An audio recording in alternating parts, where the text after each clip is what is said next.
네, 반갑습니다. 주식하면서 잠깐 쉬면서 리프레시하는 채널 주식 캠핑입니다. 제가 온리원 미니부터 해서 여러 가지 컨텐츠를 앞으로 소개를 해드릴 텐데 특히나 상반기에 가장 인기 있었던 이 HMM 관련해서는 요게 고유의 카테고리를 만들어서 제가 HMM만 다루는 컨텐츠를 해보고자 합니다. 그래서 이 HMM은 개인 투자자들이 상반기에 가장 많이 검색을 했고 가장 좋아했던 종목 중에 하나죠. 그래서 이 HMM 관련해서는 제가 레드샷이라는 나인경제TV의 레드샷이라는 종목 인기 차트 코너에서 굉장히 여러 번 여러 가지 다양한 관점으로 특히나 방향성을 제가 거의 대부분 정확하게 짚었기 때문에 이 HMM 관련해서는 제가 정말 진심인 대표 전문가다라고 말씀드리고 싶습니다. 그래서 정말 여러 가지 자료들이 있고요. 그리고 제가 그때 말씀드렸던 관점, 그때 1차 상승 랠리 이후에 지금 잠깐 쉬었다가 지금 이제 2차 상승 랠리가 시작을 했거든요. 그래서 지금 HMM을 다시금 하반기를 지배할 그런 종목이 또 될 수가 있기 때문에 지금부터 HMM을 파고들도록 하겠습니다. 그 전에 구독과 좋아요 꼭 한 번씩 부탁드릴게요. 자, 그러면 지금부터 HMM 시작하도록 하겠습니다. 이 HMM 같은 경우에는 잡으셔서 수익 나신 분들도 계실 거고, 잡았는데 나는 좀 약간은 지금 고점인데 그래도 다행히 다 와간다, 그리고 5만원대 잡으신 분들 같은 경우에는 그래도 나 지금 약간 손실인데 이게 될 것 같냐 하시는 분들도 계실 거고, 이게 너무 가파르게 계속 올라가니까 그때 그냥 계속 지켜만 보시다가 못 사신 분들도 굉장히 많으실 거예요. 그래서 정말 다양한 분들이 많으실 텐데, 이 HMM이 거의 올 초부터 제가 한번 볼까요? 거의 올 초, 지금 거의 2월 달부터 5월까지 거의 쉬지 않고 지금 달려왔습니다. 그래서 거의 뭐 10,000원 정도 했었던 주식이 거의 40,000원을 돌파하게 되면서 굉장히 큰 수익이 났었죠. 그래서 HMM 같은 경우에도 특히나 이때 뭐 4월달 초반 그리고 4월달에 잠깐 쉬었다가 다시 또 5월에 올라가고 다시 또 올라가고 6월달에 고점을 찍고 그 다음에 잠깐 또 박스권을 형성했다가 지금 오늘 다시 지금 2차 랠리를 시작하는 그런 지금 기술적 반등점에 와 있거든요. 그래서 이 HMM 같은 경우에는 그럴 수밖에 없는 이유가 굉장히 많습니다. 그래서 오늘 첫 시간에는 이 HMM이 왜 올랐고, 그리고 HMM이 어떻게 기대가 되는지에 대한 부분을 간략하고 정확하게 요약해서 말씀드리도록 하겠습니다. 그럼 7월 5일자 HMM 주제 시작하도록 하겠습니다.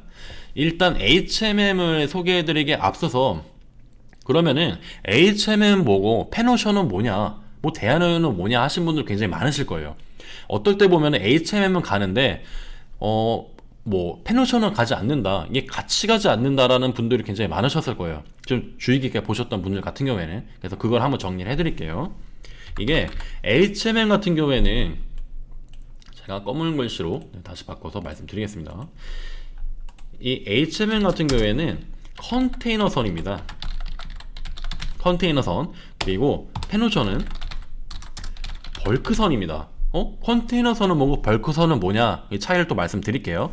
이 HMM의 컨테이너선 같은 경우에는 보통 우리가 영화나 뉴스 같은 데 보게 되면은 정말 말 그대로 그 네모난 정말 거대한 컨테이너선이 이제 많이 이제 박스가 옮겨집니다. 그 안에 정말 다양한 여러 가지 산업군들의 제품이 다 실리게 되죠. 그래서 그 컨테이너를 싣는 배를 컨테이너선이라고 합니다.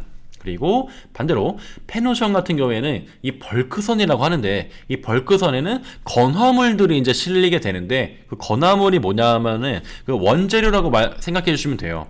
이 원재료는 뭐 예를 들면은 철광석이라든지 석탄이라든지, 그리고 뭐 대두, 콩, 이런 밀 등등의 그 정말 그 원재료들을 싣는다고 생각하시면 됩니다. 그래서 어느 정도 차이가 있죠. 그렇기 때문에 이 HMM은 컨테이너선의 대장주고요. 그리고 페노션은 벌크선의 대장주라고 생각해 주시면 됩니다. 그리고 나머지 뭐 대한해운이라든지 그건 또 벌크선이긴 한데 가장 대표적인 대장주는 HMM이고, 그리고 페노션, 그 두 가지 이제 종목이 있죠. 그래서 오늘은 우리가 HMM을 알아볼 텐데, 이 HMM 같은 경우에는 일단은 페노션까지 일단은 써놓을게요. 이 HMM 같은 경우에는 평가하는 지수들이 다릅니다.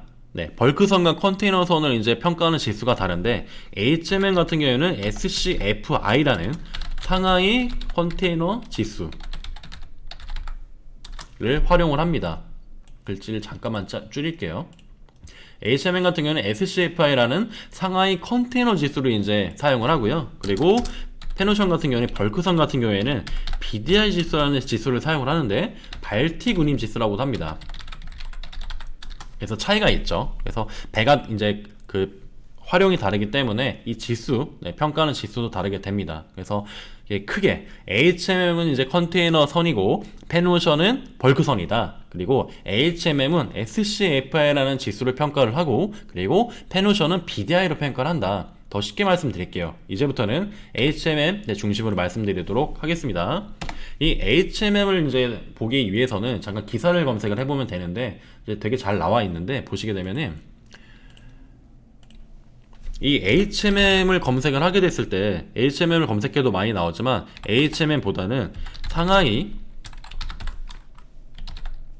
컨테이너 오줌 지수라고 하는 거를 바로 이제 검색을 하게 되면은 이것도 오늘자 기사죠. 오늘자 기사를 같이 한번 봅시다. 오늘자 기사를 같이 보시게 되면은 컨테이너 운임이 10년 내 최고다 하는 점이 이게 이제 말씀드렸던 SCFI 상하이 컨테이너즈 프라이트 인덱스라고 하는 SCFI 지수입니다. 그래서 이게 지금 차트 보시게 되면은 연일 이 곡선이 우상향하는 그림 보이시죠? 그렇죠? 이게 우상향하고 있는데 이게 2020년 작년만 하더라도 그렇게 크게 뭐 2000선을 돌파를 뭐 잠깐 했다라고 이제 그쳤었는데 지금 거의 4000선에 육박할 정도로 지금 굉장히 가파르게 올라가고 있고요. 이 SCFI 같은 경우에는 여기 한번 보시게 되면은 컨테이너선 15개 항로의 운임을 종합한 상하이 컨테이너 운임 지수는 매주 최고치 금요일마다 발표가 되거든요. 매주 최고치를 경신하면서 4000선을 뚫을 기세다. 4000선을 돌파하는 건 아직까지 한 번도 없었습니다. 그런데 이 SCFI가 지난 2일날 지난주에 3,905를 기록을 했다고 해요. 그런데 이 2009년 이제 10월 지수가 1000에서 시작을 했는데 3,900을 넘은 건 이번이 처음이니까 4,000을 넘는 건 당연히 처음이겠죠. 그래서 그런데 이 운임료가 계속 오르기 때문에 이 4,000선에 대한 돌파는 거의 기정사실화되고 있다라고 생각해 주시면 될 것 같습니다. 그래서 이렇기 때문에 SCF라는 게 중요하구나. HMM에 대해서 이게 컨테이너 선인지 몰랐는데 페노션이랑 차이가 있구나. 요 정도까지 오늘은 파악해 주시면 너무 좋을 것 같습니다. 그래서 이 해상운임 같은 경우에 고공행진한 이유는 이 경기 회복을 해야 되잖아요. 이 부분에 있어서도 다음 시간에 굉장히 자세하게 그것도 핵심만 요약을 해서 왜 이 해상운임이 가파르게 올랐는지를 말씀드릴 겁니다.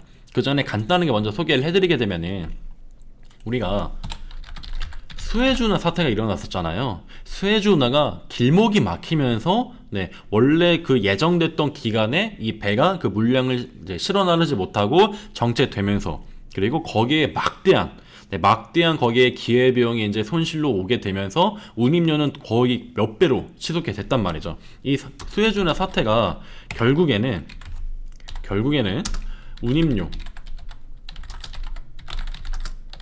운임료 폭등의 원인이라고 볼 수가 있겠습니다. 그래서 그렇기 때문에 이 상하이 컨테이너 지수랑 아까 말씀드렸던 BDI 발틱 운임 지수가 계속 연일 최고치를 갱신할 수밖에 없구나 라는 점을 꼭 체크를 하셔야 됩니다. 그렇기 때문에 이 수에즈 운하 사태 당연히 지금 코로나 사태 이후로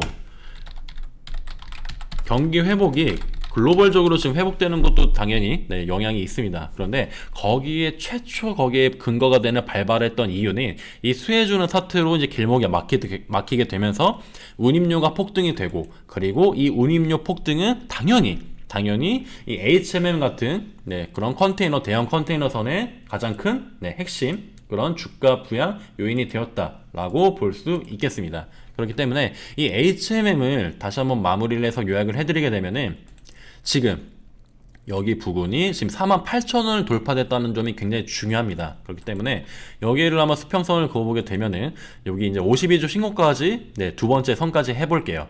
밑에 선이 이제 오늘의 종가 마감이고요. 그리고 위에 선이 52주 신고가 부근입니다. 51,100원 부근이고 오늘의 종가인 이게 지금 보시게 됐을 때 종가가 48,100원일 때 굉장히 얼마 안 남았거든요. 그래서 52주 신고가가 지금 SCFI 우리가 지금 배웠죠. 이 SCFI가 계속 연일 최고치를 갱신하고 있기 때문에 그래서 지금 이 7월이 시작을 했고 지금 2차 지금 랠리가 시작되는 이 찰나에 그렇게 됐을 때 SCFA가 만약에 정말로 4천선을 처음으로 돌파가 되게 됐을 때는 그것과 거의 더불어서 이 52주 신고가까지 돌파될 확률이 굉장히 높아진다 라고까지 오늘 체크하시면 되겠습니다. 그래서 이 HMM 관련해서 오늘 굉장히 간략하게 핵심 중요 사항을 말씀을 드렸고요.